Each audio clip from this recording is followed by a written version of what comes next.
আমায় দেখে জ্বলছে যারা, চাইছি তাদের বলতে পিএনপিসি বাদ দিয়ে তুই তোর তরকারি তেল দে। আমার ভালো দেখে যাদের হিংসে পুড়ে মন, তাদের জীবন নষ্ট হবে জীবন। আসসালামু আলাইকুম দর্শক, সবাই কেমন আছেন? আশা করি ভালো আছেন দর্শক। আসলে দর্শক, আজকে আমি ভাবছিলাম যে আপনাদের সামনে মেহেদি, হলুদ আর ক্ষীর খাওয়ানোর অনুষ্ঠান নিয়ে এবং ব্যাপারী পরিবারের কিস্সা কাহিনী নিয়ে আসব, কিন্তু দর্শক একটা সেপারেট ভিডিও দিতে আমি বাধ্য হচ্ছি। সাবিনার সিনসিনারি দেখা দর্শক, একটা মানুষের মনে কতটা বিষ থাকলে সে একটা সুন্দর পরিবেশকে নষ্ট করে দিতে পারে, সেটা আসলে সাবিনা ছাড়া কেউ জানে না।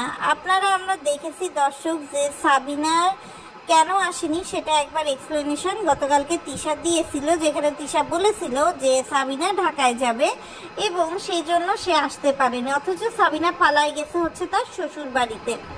এরপরে সাবিনার বড় দুই ভাই সাবিনাকে আনতে গেছে যাতে তাকে তার বাড়িতে না পায়, এই জন্য সে তার শ্বশুর বাড়িতে গিয়ে উঠছে।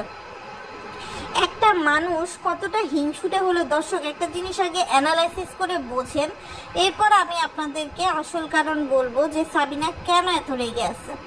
দর্শক দেখেন, সাবিনার আর আরিফের বিয়ে ওটা কিন্তু কোনো অনুষ্ঠান করে হয়নি, এক প্রকার পালায় গিয়ে তারা বিয়ে করছে। স্বামীর ঘরে থেকে যখন কিবরিয়ার সাথে বিয়ে হয়েছিল, মরিয়ম হওয়ার পরেও সে শাশুড়িকে পাশের রুমে রেখে আরেক রুমে আরিফের সাথে বিছানায় আপনার হচ্ছে থাকাথাকি করে বেড়াইছে দর্শক। তার কোনো লজ্জা নাই, তার কোনো কানের কাটা নাই, কিচ্ছু নাই, মানে কান কাটা বলা যায় সে একেবারে। আর এদিকে দর্শক দেখেন, মানে এরপরে সে আরিফের সাথে যে বিয়ে হয়েছে, এরপর আরিফ কিন্তু তাকে আসলে একটা মানে ডাস্টবিনে লেখা থাকে না ইউজ মি, তো ডাস্টবিনের মতো করে দেখে, কারণ ওরকম ভোটকা শরীর নিয়ে, ওরকম শেফিন শরীর নিয়ে স্বামী তো বেশি দিন ধরে রাখা যায় না। যে কোনো দেখবেন যে আরিফ কিন্তু প্রায় মাগিদের কাছে যায় দর্শক, কক্সবাজার কুয়াকাটা যাওয়ার নাম করে, আর তারা তো থাকেই দৌলদিয়ার ঘাটে, তো ওইখানেও কিন্তু আরিফের যাওয়া আসা আছে দর্শক। সাবিনার সাথে কিন্তু আরিফকে দেখা যায় না। তো দর্শক, এই রাগে ক্ষোভে সে যখন দেখছে যে মিম একটা অনুষ্ঠান করার পর আবার তার বাড়িতে এসে তার টাকা দিয়ে এত বড় অনুষ্ঠান করছে, এই জিনিসটা সাবিনা মেনে নিতে পারেনি। এই মেনে না নেয়ার এই হিংসার আগুনের জ্বলে সাবিনা এই কাজটা করছে, কেননা সে তো জানে আমি যদি বিগড়াই তাহলে কারোর না কারোর মন তো খারাপ হবে, তাদের অনুষ্ঠানটা স্বয়ংসম্পূর্ণ হবে না, মানে এত টাকা খরচ করেও শান্তি কিন্তু মিম পাবে না। এই চিন্তা করেই কিন্তু সাবিনা এই আউটিটা বাঁধাইছে দর্শক। আপনারা বলেন দর্শক, সাবিনা মিম গালাগালি দিচ্ছিল বাবুকে, সেই ভিডিও প্রকাশ করছে, এটা তো অন্যায়, তাই না? ঠিক আছে, সাবিনা ভিডিও সবসময় এরকমই করে, মানে এমন আলতু ফালতু জিনিস সামনে নিয়ে আসে দর্শক যে আসলে বলার মতো না। এর আগে একবার খুকি বাল বলছে, সেই ভিডিও নিয়ে আসছে। আবার ধরেন তার ননদের মেয়ে হলো যে, সেই মেয়ের ছবি সে প্রকাশ করে দিছে। আবার যখন আপনার এদিকে আপনার মানে খুকির মেয়ে হলো, তখনও কিন্তু সেই একই কাজটা করছে, অর্থাৎ তার কোনো কাজ নাই, কাজই হচ্ছে আকাজ করে বেড়ানো দর্শক। তো এখন দর্শক দেখেন, এই সাবিনাকে এরপরও মিমকে ভালো বলতে হবে যে সে গিয়ে কান্নাকাটি করে বুড়ি বিটি সাবিনার জন্মদিন পালনের জন্য কেক নিয়ে গেছে, কিন্তু একটা মানুষ কতটা বিষ হলে একটা ছোট বাচ্চার সাথে হিংসামি করে তার জন্মদিনে আসেন, আপনারা বোঝেন দর্শক। এটা হচ্ছে কাল নাগিনী, বুঝছেন? এটা একটা কাল নাগিনী। এইটাকে আমি ভাবছিলাম দর্শক ভালো, কিন্তু এটাই হচ্ছে সবচেয়ে খারাপ। নিজে যখন গর্ভবতী ছিল, ডাক্তার দেখাতে বলেন যা বলেন মিমের বাড়ি থেকে করছে, বাচ্চা বিয়ানো পর্যন্ত মিমের বাড়ি থেকে করছে। এখন আমি বুঝতে পারছি মিম আসলে ভালো করে চেনে, মিমের বোন তো, মিম কেন যায় না হসপিটালে রোজার মধ্যে, আমি এটা এখন বুঝতে পারছি। আসলে সাবিনার মতো মহিলারা কোনো পরিবার কোনো কিছু ডিজার্ভ করে না। এরপরে দর্শক দেখেন, কোহিনূর কাঁদছে, মিম কাঁদছে, এরপর সে আসছে, আয়শা সে সবার সাথে ঝগড়া করা শুরু করে দিছে, তার সাইজের জামা বানায় রাখছে, একই জামা যা বানানো হয়েছে, তারপরে সে বলতেছে কেন পরবো, এরপর তাকে জোর করে পড়াইছে তার মা বোন মিলে, তারপর সে চেহারা এমন করে আছে মনে হচ্ছে তারকে মরে গেছে।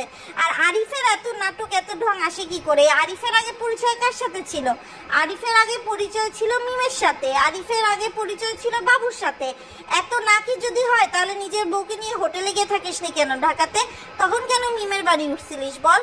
আর মরিয়ম মরিয়ম হচ্ছে একটা মানে অতি পাকনায় পাকা, তার কি সমস্যা? তার তো খালা, সে তারও খুশি হবে। লাস্ট পর্যন্ত মিম তার মাথা টিকলি খুলে দিছে আর মানে আপনার মরিয়মকে যে তুই পর, আমি বউ, আমার টিকলি হলেও পরেও তার একটু হাসি মুখে থাক। মানে সাবিনার দেখা দেখি মরিয়মও কিন্তু কোনো মানে তাল গোলে নাই, অন্য সময় দেখা যায় নাচ গান করে একদম ভরায় ফেলে দর্শক। আমি একটা জিনিস, একটা বিষয় বুঝলাম না, যে নিজের বোনের বিয়ে হচ্ছে, সে গিয়ে বিয়ের কার্ড দিয়ে আসছে, এখন তোমার স্বামীকে কি মাথায় করে রাখবে? বিয়ের দাওয়াত ঠিক মতো দেওয়া হয় না, বিয়ের দাওয়াত ঠিক মতো দেওয়া হয় না, তোমার স্বামীর এই সমস্যা জীবনে যাবে না। রমজানের বিয়ের সময় একই কথা বলছে, তানজিলার বিয়ের সময় এক কথা বলছে।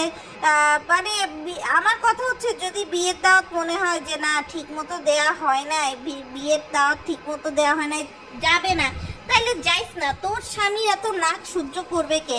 আর তোর স্বামী কেন আসে না আমরা বুঝি না, কেন ভাবতেছে এত শ্বশুর বাড়িতে যদি এখন যায় তাহলে তো অনেক খরচের বিষয় আশায় আছে, এই কথা চিন্তা করে আরিফ কিন্তু দর্শক পালাইছে। আরেকটা বিষয় দেখেন দর্শক, এই যে মানে মিম আর বাবুর বিয়ে হচ্ছে, এই মিম আর বাবুর বিয়েটা যাতে সুন্দরভাবে না হয়, একটা ফ্যাসকা বাঁধানোর জন্য কিন্তু সেই কাজ করছে। আমি ভাবছিলাম ফ্যাসকা বাঁধালে খুকি বাঁধাবে, কিন্তু আমরা দেখলাম যে না, খুকি কিন্তু খুব আপফ্রন্ট হয়ে এসে দর্শক মানে সবার রান্না বান্না করে সব কিছু করে, খুকি ঠিকঠাক মতো সাজগোজ করে সব কিছু, এদিকে নাস্তাও বানাই দিচ্ছে, সব করতেছে। আর সাবিনা একটা কামচোর, একটা ফাঁকিবাজ, সে হচ্ছে এই কাজ করতেছে। আবার সে মানে খোঁচা দেওয়ার জন্য, কত বড় খোঁচাবাজ দর্শক, সে টিকটকে ভিডিও দেয় যে রিশতে ভালো হচ্ছে সব মানে টানা দেওয়ার জন্য মিথ্যা ফেক। তো তুই কি করলি? তুই নিজে কি, তুই একটা আবদিয়ার জন্মদিনে আসলি না, এখন আবার আবদিয়াকে কোলে নিয়ে ঘুরে বেড়াচ্ছিস। তোকে যে আল্লাহ এতকাল মা হওয়ার সুযোগ দেয়নি, তুই কি এটা বুঝোস না? আদেও মান্নাত তোর পেট থেকে জন্ম নিছে কিনা আমার তো তাই সন্দেহ লাগে। তুই যে বাচ্চাকে দুধ খাওয়াতে পারস না, তোর মেয়ে মরিয়মের বিয়ে তো আসলে কারণ না আসা উচিত।